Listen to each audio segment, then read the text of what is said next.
அப்பா அப்பா ஏய் என்னப்பா? அப்பா கருப்பு பணத்தெல்லாம் மீட்டு நம்ம அக்கவுண்ட்ல போட்டாங்களாப்பா. ஏய் அப்படியாப்பா? அப்பா எனக்கு என் ஃப்ரெண்ட்ஸ் எல்லாருக்கும் வேலை கிடைச்சிச்சுப்பா. ஏய் என்னப்பா சொல்ற நிஜமாவா? அப்பா டேய் எந்தடா? நீ பாக்குறது கேக்குறது நினைக்கிறது எல்லாமே கனவுதான்டா. கனவா? கனவுதான்டா. இப்படி கட்டுக்கதைகளை இனியும் நீங்கள் நம்ப போகிறீர்களா? இந்தியாவை காக்க ஸ்டாலின் அழைக்கிறேன்.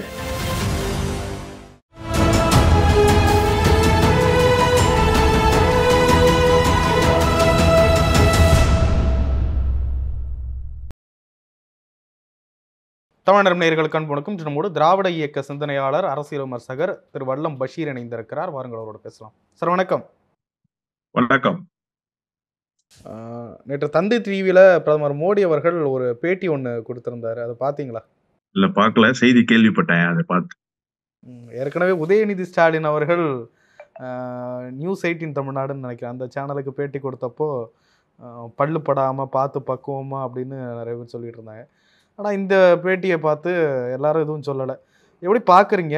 ஒரு ஆங்கர் எந்தவித குறுக்கு கேள்வியுமே இல்லாமல் எந்த ஒரு இடையூறுமே இல்லாமல் மோடிக்கும் தமிழ்நாட்டுக்கும் உள்ள தொடர்பை சில விஷயங்களை தொடர்பு படுத்தி புகழ்ந்து தான் அந்த வீடியோலாம் அந்த இன்டர்வியூவே எடுக்கப்பட்டிருந்தது.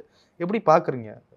நான் துவக்கத்திலேயே வெளிப்படைத்தன்மையோடு அந்த நேர்காணலை பார்க்கவில்லை என்று ஒப்புக்கொண்டேன். ஆனால் அது குறித்த செய்திகள் நேற்றிலிருந்து சமூக வலைதளத்தின் வாயிலாகவும் பல்வேறு வழிகளாகவும் வந்து கொண்டிருப்பதை நான் உணர்ந்திருக்கிறேன், அதை உள்வாங்கி இருக்கிறேன். தந்தி தொலைக்காட்சியில இந்த நேர்காணல் நடைபெறுகிற அந்த நிகழ்வு குறித்த விளம்பரங்களிலேயே நான் 2 செய்தியாளர்களை பார்த்தேன். அதிலே ஒரு செய்தியாளர் குறித்த பின்புலம் என்ன என்பது எனக்கு நன்றாகவே தெரியும் என்கிற காரணத்தால் இந்த நேர்காணல் என்பது இப்படித்தான் இருந்திருக்கும் என்கின்ற ஒரு யூகத்துக்கு நானே வந்து விடுகிறேன்.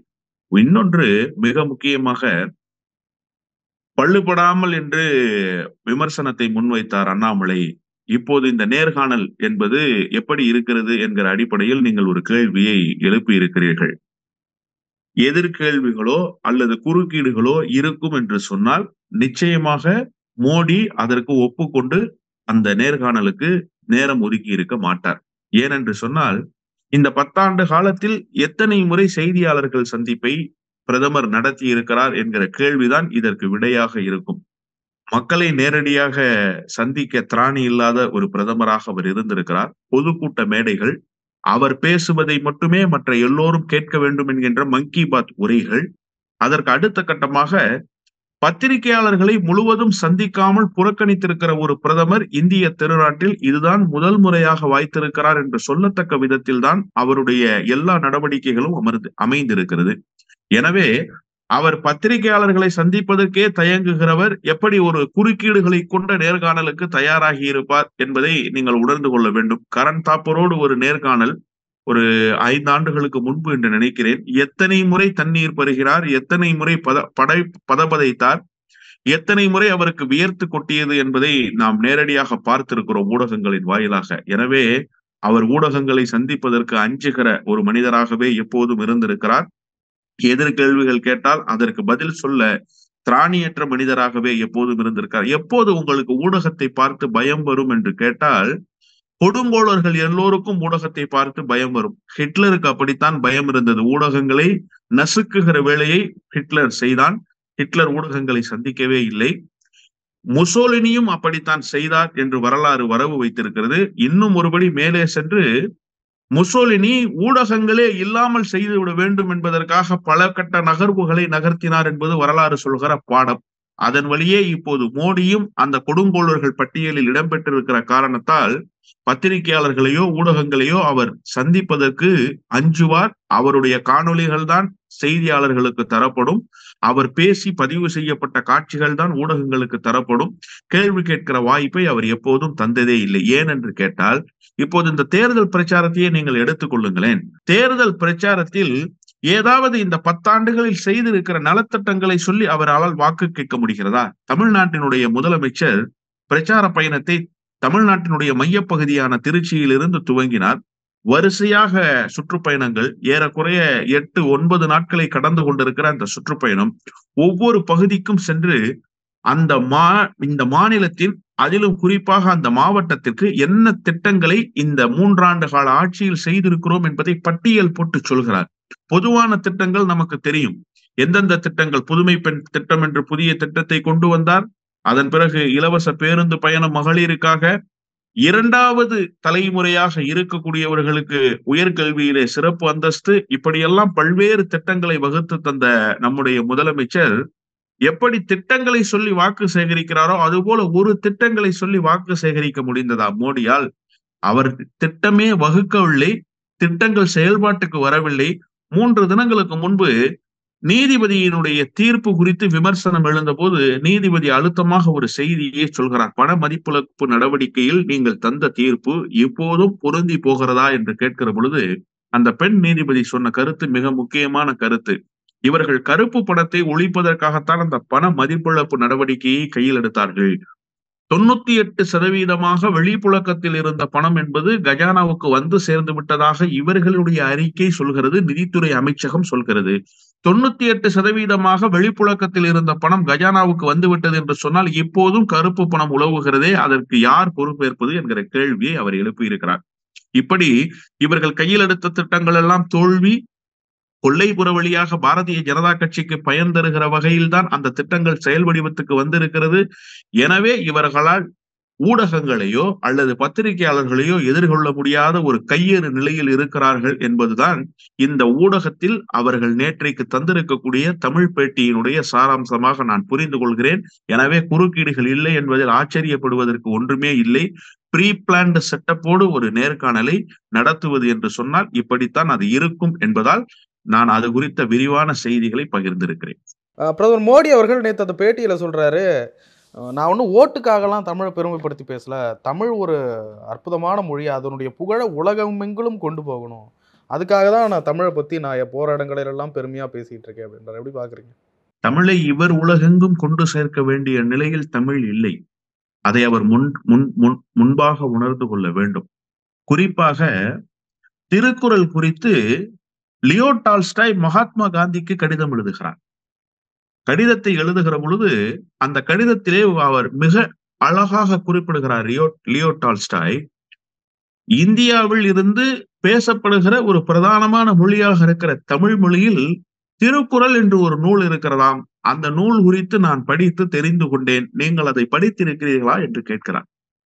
அப்படி கேட்ட மாத்திரத்தில் அந்த கடிதத்தை படிக்கிற போது எனக்கு ஒரு குற்ற உணர்வு வந்து என்னை தொற்றிக் கொண்டது என்று மகாத்மா காந்தி கிலாஃபத் இயக்கத்துக்கு நிதி திரட்டுவதற்காக வந்தபோது ஜமால் முகமது சாஹிபிடத்திலே திருச்சியில் வந்து சொல்கிறார். இன்றைக்கு அந்த ஜமால் முகமது சாஹிபினுடைய பெயரால் தான் பல்லாயிரக்கணக்கான மாணவர்களுடைய கல்விக்கண் திறக்கப்பட்டு பல்லாயிரக்கணக்கான பட்டதாரிகள் லட்சக்கணக்கிலே உருவாகி இருக்கிறார்கள், ஆயிரக்கணக்கில் அல்ல. அந்த கல்லூரிக்கு பெயர் ஜமால் முகமது கல்லூரி.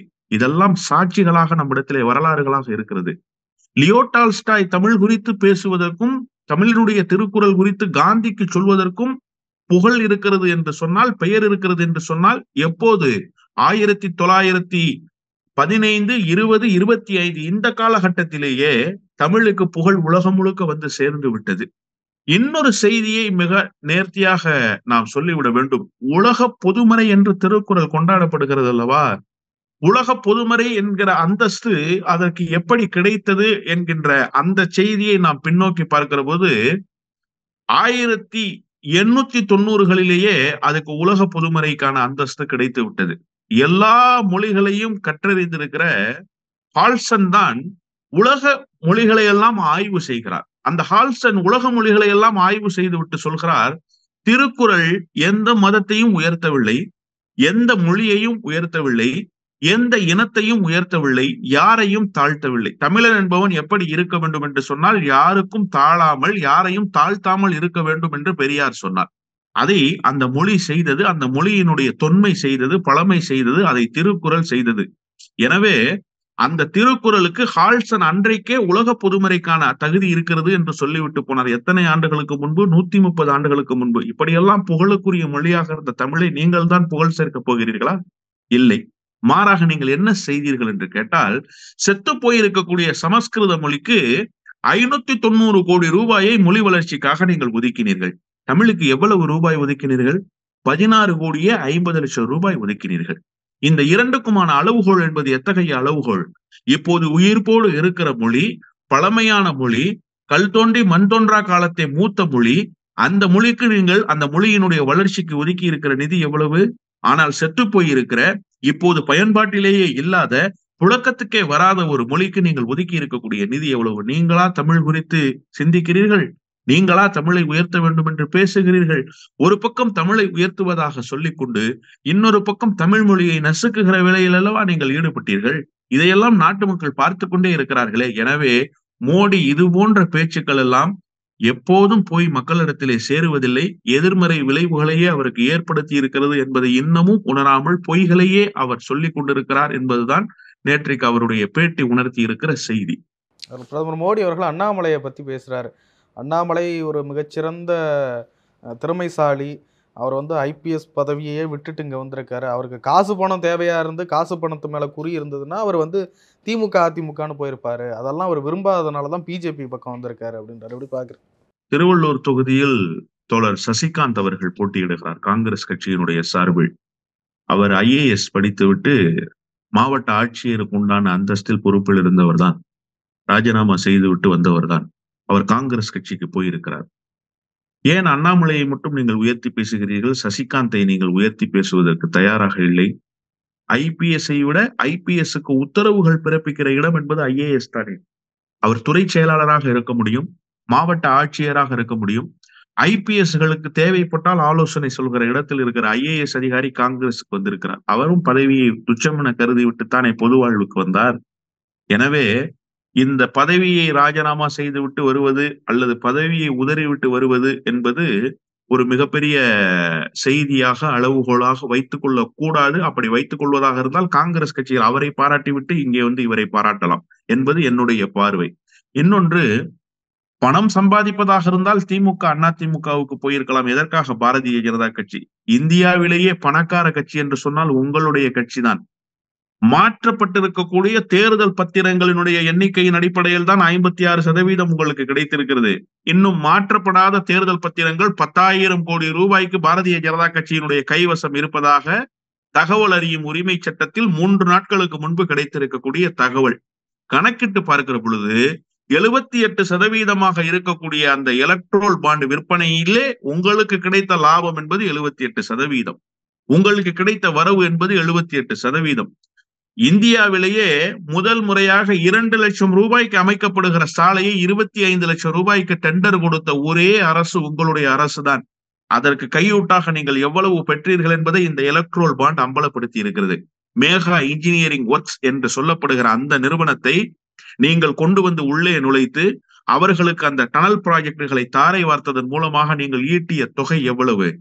அதற்காக அவர்கள் பாராட்டு பத்திரத்தை அந்த நெடுஞ்சாலை போக்குவரத்து துறைக்கு அமைச்சராக இருக்கக்கூடிய நிதின் கட்கரி நாடாளுமன்றத்திலேயே வாசிக்கிறார். வாஜ்பாய் அரசினுடைய சீரிய திட்டங்களில் ஒன்று தங்க நற்கார சாலை.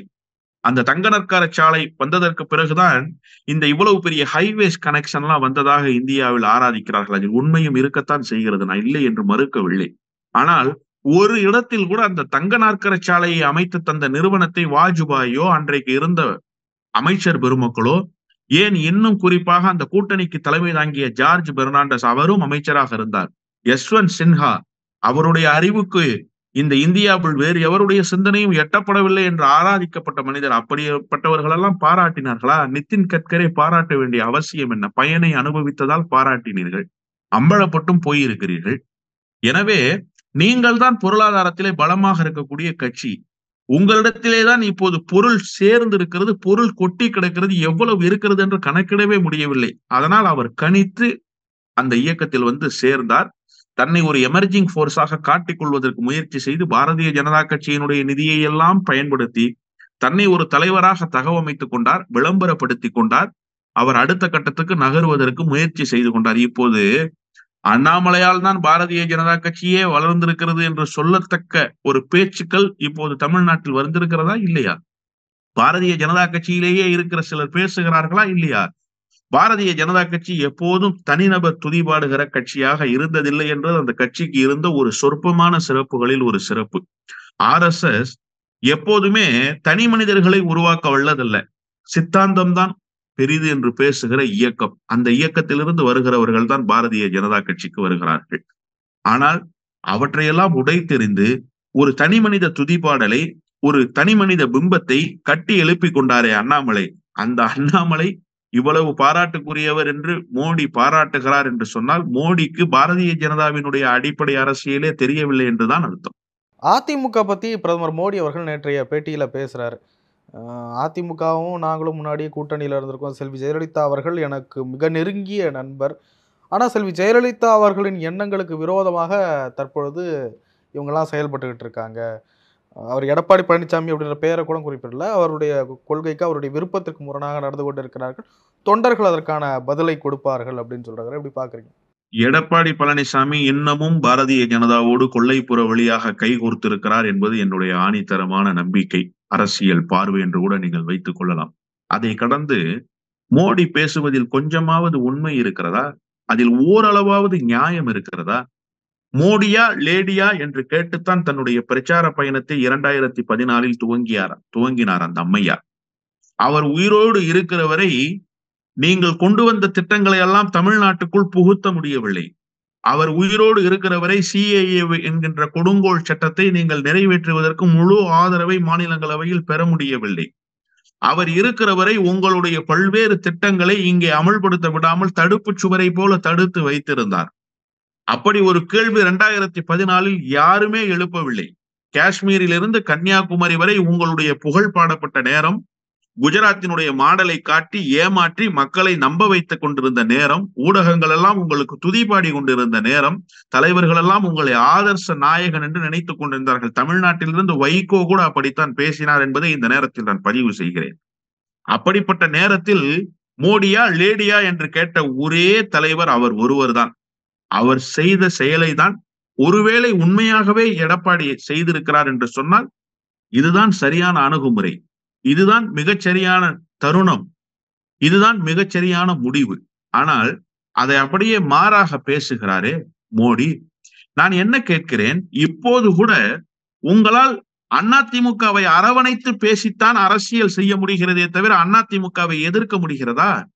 அதிமுகவினுடைய எதிர்ப்பு நிலைப்பாட்டை உங்களால் கையில் எடுக்க முடிகிறதா? திராவிட இயக்கத்தை தொட்டும் தழுவியும் தான் நீங்கள் தமிழ்நாட்டில் அரசியல் பேச முடியும், அரசியல் செய்ய முடியும். ஒன்று திமுக, இல்லை என்று சொன்னால் அதிமுக. இந்த இரண்டு கட்சிகளை தவிர்த்து விட்டு உங்களால் ஒரு பயணத்தை மேற்கொள்ள முடியாது என்பதற்கான சான்றுதானே நேற்றைக்கு அவர் பேசி இருக்கக்கூடிய உரையின் அம்சம். இல்லை என்று சொன்னால் எதற்காக இப்போது வானலாவ புகழ வேண்டும்? இது முதல் முறை அல்ல, இது முதல் முறை அல்ல என்பதால் தான் நான் அழுத்தமாக சொல்கிறேன். தேர்தல் பிரச்சாரத்தில் கூட நாங்கள் வாஜ்பாயுடைய ஆட்சியை தருவோம் என்று அவரால் பேச முடிந்ததா? ஏன் வாஜ்பாய் புகழை பாட முடியவில்லை? 10 ஆண்டுகளாக நான் இந்தியாவுக்கு செய்ததை தமிழ்நாட்டில் செய்வேன் என்று பேச முடிந்ததா?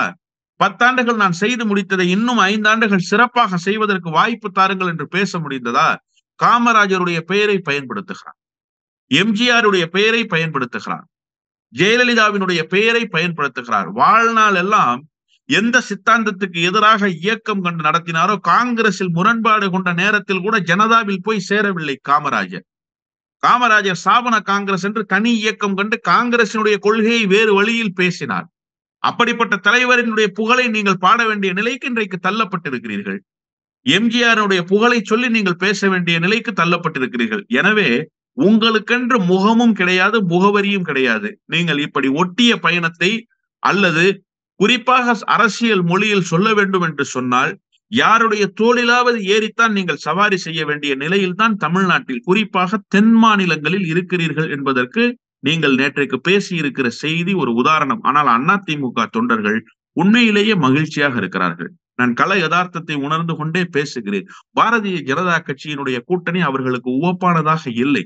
இப்போதுதான் அவர்களுக்கு உற்சாகம் பிறந்திருக்கிறது. இது உண்மையோ பொய்யோ அது வேறு. ஆனால் இந்த தற்காலிக பிரிவு கூட அவர்களுக்கு மகிழ்ச்சியை தந்திருக்கிறது. எனவே எந்த காலத்திலும் அவர்கள் பாரதிய ஜனதா கட்சிக்கு வாக்களிக்க மாட்டார்கள். மீண்டும் இந்த கச்சத்தீவு குறித்த அந்த விவாதம் மீண்டும் கிளம்பி இருக்கிறது. திமுக தான் கச்சத்தீவை தாரை வார்த்தது அப்படின்னு சொல்லி மீண்டும் கிளப்ப ஆரம்பித்திருக்கிறார். எப்படி பாக்குறீங்க? இன்னும் எத்தனை காலத்துக்கு நேருவால் தான் இந்த நிலைமை, திமுகவால் தான் கச்சத்தீவு தாரை வார்க்கப்பட்டது என்கின்ற அந்த பழைய பஞ்சாங்கத்தையே பாடிக்கொண்டிருப்பீர்கள். 10 கால ஆட்சியில் என்ன செய்தீர்கள் என்கிற கேள்வியை மக்கள் உங்களை நோக்கி கேட்கிறார்களே. நீங்கள் தான் உலக நாடுகளுக்கெல்லாம் ஆலோசனை சொல்கிற தலைவராக உயர்ந்து விட்டதாக சொல்கிறீர்களே. உங்களுடைய ஆலோசனையை கேட்டுத்தான் ஜோ பைடன் இயங்குவதாக நீங்கள் சொல்லிக் கொள்கிறீர்கள். ஆனால் நீங்கள் மாறாக அமெரிக்காவுக்கு சென்று அங்கே ட்ரம்புக்கு வாக்கு கேட்ட பிரதமர் நீங்கள். அப்படி உலக அரசியலில் எல்லாம் நேரடியாக மூக்கை நுழைக்கிற நீங்கள் சின்னஞ்சிறிய நாடுதானே இலங்கை. அந்த நாட்டோடு பேசி கச்சத்தீவை மீட்டு தர வேண்டியது தானே. 10 ஆண்டுகளில் ஏன் அதற்கான முயற்சியில் நீங்கள் இறங்கவில்லை? ஒரு பேச்சுவார்த்தையாவது நடத்தினீர்களா? இன்னும் ஒரு படி மேலே சென்று ஒரு முக்கியமான செய்தியை நான் சொல்லிவிட வேண்டும் என்று கருதுகிறேன். நீங்கள் இப்படி பேசிக் கொண்டிருக்கிற நேரத்தில் தான் நேற்றைக்கு இரவு அருணாச்சல பிரதேசத்தினுடைய ஒரு குறிப்பிட்ட பகுதிகளுக்கு சீனா பெயர் சூட்டி இருக்கிறது. உங்களால் அதை தடுக்க முடிந்ததா? சீனாவிடம் பேசி அப்படியெல்லாம் நீ உள்ளே வரக்கூடாது, உன்னுடைய ஊடுருவலை நாங்கள் தடுத்து நிறுத்தி விடுவோம் என்று அதிகார துணியிலாவது அவர்களிடத்திலே பேசினீர்களா? மன்றாடியாவது அவர்களிடத்திலே பேசினீர்களா? நீங்கள் கச்சத்தீவு தாரை வார்க்கப்பட்டது குறித்து இப்போது பேசுவது நீலி கண்ணீர் வடிப்பதற்கு இணையானது. மீனவர்கள் படுகொலையே நடக்காது என்று சொன்னீர்கள். ஆனால் நீங்கள் ஆட்சி அதிகாரத்துக்கு வந்த பிறகு எத்தனை மீனவர்கள் படுகொலை செய்யப்பட்டார்கள் என்கிற கணக்காவது உங்களுக்கு தெரியுமா? மீனவர்களை பாதுகாப்பதாக சொன்னீர்கள். அதன் பிறகு நீங்கள் ஆட்சி அதிகாரத்துக்கு வந்து எத்தனை படகுகளை இலங்கையினுடைய கடற்படை கைப்பற்றி வைத்திருக்கிறது என்று உங்களுக்கு தெரியுமா? அதனுடைய கணக்காவது நீங்கள் கேட்டிருக்கிறீர்களா என்றைக்காவது? எனவே மோடி எப்போதும் நேரு குறித்தே பேசி அரசியல் செய்கிறார். இப்போது திடீரென தமிழ்நாட்டு பிரச்சனையை பேசுவதற்காக தமிழ்நாட்டினுடைய ஊடகம் தன் முன்னால் வந்து அமர்ந்ததும் அவருக்கு திமுக போபியா எப்போதுமே இருக்கும். அதனால்தான் ராஜஸ்தான் பிரச்சாரத்தில் போய் திமுகவினுடைய அரசு குறித்து அங்கே பேசினார். ராஜஸ்தானுக்கும் திமுகவுக்கும் ஏதாவது தொடர்பு இருக்கிறதா? கர்நாடகா என்று சொன்னால் கூட அவர்களுக்கு கிளை இருக்கிறது. அந்தமான் நிக்கோபார் என்று சொன்னால் கூட அவர்களுக்கு கிளை அமைப்பு இருக்கிறது. டெல்லி என்று சொன்னால் கூட அவர்களுக்கு கிளை அமைப்பு இருக்கிறது. ஆனால் ராஜஸ்தானில் திமுகவினுடைய சுவடே தெரியாது. அங்கே போய் திமுகவுக்கு எதிராக நீங்கள் பேசினீர்கள். அவருக்கு ஒரு திமுக போபியா இருக்கிறது. அதனால் இந்த நேரத்தில் இதை பயன்படுத்தி கொண்டு கச்சத்தீவு குறித்து பேசினார். உண்மையான கச்சத்தீவின் நலன் கொண்ட ஒரு தலைவராக மோடி என்றைக்கும் இருந்ததில்லை. அப்படி இருந்திருந்தால் இந்த 10 ஆண்டுகளில் அவர் செய்ததை சொல்லிவிட்டு அந்த அக்கறையை வெளிப்படுத்தட்டும். பாஜகவை சேர்ந்த பேராசிரியர் ராமஸ்ரீனிவாசன் நிறைய ஊடக விவாதங்கள்லாம் பங்கெடுப்பார். முன்னாடி அவர் ஒரு ஸ்டேட்மெண்ட் சொல்றாரு, இந்த 2024க்கு பிறகு அதிமுக என்ற கட்சியே இருக்காது அப்படின்னு சொல்றாரு. எப்படி பாக்குறீங்க? நேற்று எடப்பாடி பழனிசாமி கூட அதற்கு பதில் சொல்லி இருப்பதை நான் ஊடகத்தில் பார்த்தேன். ஆனா டைரக்டா அவர் மோடியோ பிஜேபியோ அடிக்கல. இல்ல, அவர் பெயர் சொல்லாமல் சொல்லி இருக்கிறார். அவருக்கு பில்டிங் ஸ்ட்ராங், பேஸ் மட்டும் கொஞ்சம் வீக்குன்னு சொல்லுவார்ல வடிவேல் ஒரு படத்துல. அது போல அவருக்கு இயல்பாகவே பாரதிய ஜனதா கட்சியின் மீது ஒரு அச்ச உணர்வு இருக்கிறது. ஆனால் குறைந்தபட்சம் கொஞ்சம் மானமும் வந்து விட்டதே, அதற்காக நான் மகிழ்ச்சி அடைகிறேன். இவ்வளவு நாட்கள் மானமற்ற ஒரு மனிதனாக இருந்த எடப்பாடி திடீரென இந்த பேராசிரியர் பேசியதும் மான உணர்வு வந்து பேசியிருக்கிறாரே, எதிர்வினையாற்றி இருக்கிறாரே என்று நான் மகிழ்ச்சி அடைகிறேன் அந்த அளவில். ஆனால் அதிமுக என்கின்ற இயக்கத்தையோ திமுக என்கின்ற இயக்கத்தையோ அப்படியெல்லாம் அழித்து விட முடியும் என்று இவர்கள் நினைப்பார்கள் என்று சொன்னால் இன்னும் தமிழ்நாட்டினுடைய அரசியல் தன்மையே இவர்களுக்கு புரியவில்லை என்று அர்த்தம். ஜெயலலிதா உயிரோடு இருக்கிற வரை அதிகமான உறுப்பினர்களை கொண்ட கட்சியாக அந்த கட்சி இருந்தது. இப்போது அதில் மாறுபாடு இருக்கிறது என்று நான் உறுதியாக நம்புகிறேன். அந்த கட்சியில் ஏற்பட்டிருக்கிற பல கட்ட பிரிவு, பிளவு, அதில் தொய்வு இருக்கலாம். ஆனால் எப்போதுமே அதிமுகவை மட்டும் அழிக்கவே முடியாது. வேறு எந்த கட்சிகளை வேண்டுமானால் நமக்கு. ஏன் என்று சொல்கிறேன் என்று சொன்னால் ஒரே ஒரு செய்தியை சொல்கிறேன். நான் மறுமலர்ச்சி திமுகவில் இருந்த பொழுது சங்கரன் கோயில் இடைத்தேர்தலிலே பிரச்சாரம், சங்கரன் கோயில் இடைத்தேர்தலில் வாக்கு சேகரிக்க சென்றேன். அங்கே எல் முருகன் அப்போது பாரதிய ஜனதா கட்சியினுடைய வேட்பாளர். சுவாரஸ்யமான செய்தி அது. ஒரு சின்னஞ்சிறிய பகுதிக்குள் நாங்கள் சென்று வாக்கு சேகரித்துக் கொண்டிருக்கிறோம். கிராமத்திலே ஒரு மூதாட்டி சொன்னார், நான் எப்போதும் இரட்டை இலைக்குத்தான் வாக்களிப்பேன், உங்களுக்கு வாக்களிக்க மாட்டேன் என்று வெளிப்படையாகவே சொன்னார். ஏன் என்று அந்த அம்மாவிடத்திலே கேட்டபோது எம்ஜிஆர் இருக்கிற வரை நான் இரட்டை இலைக்குத்தான் வாக்களிப்பேன் என்று சொன்னார். சங்கரன் கோயில் இடைத்தேர்தல் நடந்தது எப்போது? 2011, 2012 காலகட்டம். அவர் என்ன சொன்னார்? எம்ஜிஆர் உயிரோடு இருக்கிற வரை நான் அதிமுகவுக்குத்தான் வாக்களிப்பேன் என்று சொன்னார். அப்போ எம்ஜிஆர் இன்னமும் உயிரோடு இருப்பதாக அந்த மூதாட்டி நம்புகிறார். அப்படிப்பட்ட வாக்காளர்கள் இன்னமும் தமிழ்நாட்டில் இருக்கிறார்கள். எம்ஜிஆருக்காக அதிமுகவில் இருப்பவர்களும் இன்னும் இருக்கத்தான் செய்கிறார்கள். பல தலைவர்களை நீங்கள் கணக்கில் கொண்டு பாருங்களேன். இப்ப கூட ஓபிஎஸோடு ஏதோ ஒரு முரண்பாடு ஏற்பட்டிருப்பதாக கூப்பா கிருஷ்ணன் கருத்துக்களை வெளியிடுகிறார். கூப்பா கிருஷ்ணன் வேறு கட்சிக்கா போய்விட்டார்? இல்லை. கே சி பழனிசாமி என்று ஒரு நாடாளுமன்ற உறுப்பினர் இருந்தார். அவருக்கு நிறைய முரண்பாடுகள் எடப்பாடியோட வந்து விட்டது. ஊடகங்களில் அவரும் பேசுவார். ஆனால் வேறு கட்சிக்கு போய் விட்டாரா? முன்னாள் நாடாளுமன்ற உறுப்பினர் தானே. அவர் நினைத்தால் வேறு கட்சிக்கு போய் விடலாமே, போகவில்லையே. இப்படிப்பட்டவர்கள் எல்லாம் இன்னமும் அதிமுகவினுடைய கொள்கையை பற்றி கொண்டு அதிமுகவினுடைய அடையாளத்தை மிச்சம் வைத்துக் கொண்டு இருக்கிறார்கள் என்று சொன்னால், அந்த இயக்கத்தை எம்ஜிஆர் அந்த அளவுக்கு ஒரு இரத்த சகாப்தமாக வடிவமைத்து விட்டார். அதனால்தான் அவர்கள் இரத்தத்தின் இரத்தங்கள் என்று சொன்னார். என்னுடைய இரத்தங்கள் என்று சொன்னார். அண்ணா உடன்பிறப்புகளே என்று அழைத்தார், அவர் என்னுடைய இரத்தங்களே என்று அழைத்தார். அப்படிப்பட்ட ஒரு சகாப்தமிக்க இயக்கத்தை நீங்கள் அழித்து விட முடியுமா? நீங்க ஃப்ராடுக்காரனையும், செயின் பறிச்சுட்டு போறவனையும், பிட் பாக்கெட் ரவுடியையும், கொலை செய்பவனையும், கஞ்சா விற்பவனையும், கடத்தலில் ஈடுபடுவனையும் கொண்டு வந்து வைத்து கட்சியை நடத்தி கொண்டிருக்கிறீர்கள். பஞ்சத்துக்கு பிழைப்பு நடத்துகிறவர்களை கொண்டு வந்து கட்சியை நடத்தி கொண்டிருக்கிறீர்கள். நேற்று வரை என்ன கொள்கை, என்ன கட்சி என்று தெரியாது. 2 பேரை வைத்துக் கொண்டு கட்சி நடத்தி கொண்டிருந்தார் சரத்குமார். இன்றைக்கு காலை அவரை சேர்த்து அவருடைய மனைவி ராதிகாவுக்கு விருதுநகரிலே இடம் தந்திருக்கிறீர்கள். உங்களை போன்றவர்கள் எல்லாம் அந்த கட்சியை அழித்து விட முடியும் என்று சொன்னால், அப்படிப்பட்ட சூழல் இன்னும் தமிழ்நாட்டில் கனியவில்லை. இன்னும் 100 ஆண்டுகள் கடந்தாலும் அப்படி ஒரு சூழல் கனியவே கனியாது என்பதை நான் உறுதியாக நம்புகிறேன். நிச்சயமா சார், நிறைய விஷயங்களை பகிர்ந்து கொண்டீங்க. நன்றி சார். நன்றி. அப்பா அப்பா ஏய் என்னப்பா? அப்பா கருப்பு பணத்தெல்லாம் மீட்டு நம்ம அக்கவுண்ட்ல போட்டாங்களாப்பா. ஏய் அப்படியாப்பா? அப்பா எனக்கு என் ஃப்ரெண்ட்ஸ் எல்லாருக்கும் வேலை கிடைச்சிச்சுப்பா. ஏய் என்னப்பா சொல்ற நிஜமாவா? அப்பா டேய் எந்தடா? நீ பாக்குறது, கேக்குறது, நினைக்கிறது எல்லாமே கனவுதான்டா. கனவா? கனவுதான்டா. இப்படி கட்டுக்கதைகளை இனியும் நீங்கள் நம்ப போகிறீர்களா? இந்தியாவை காக்க ஸ்டாலின் அழைக்கிறேன்.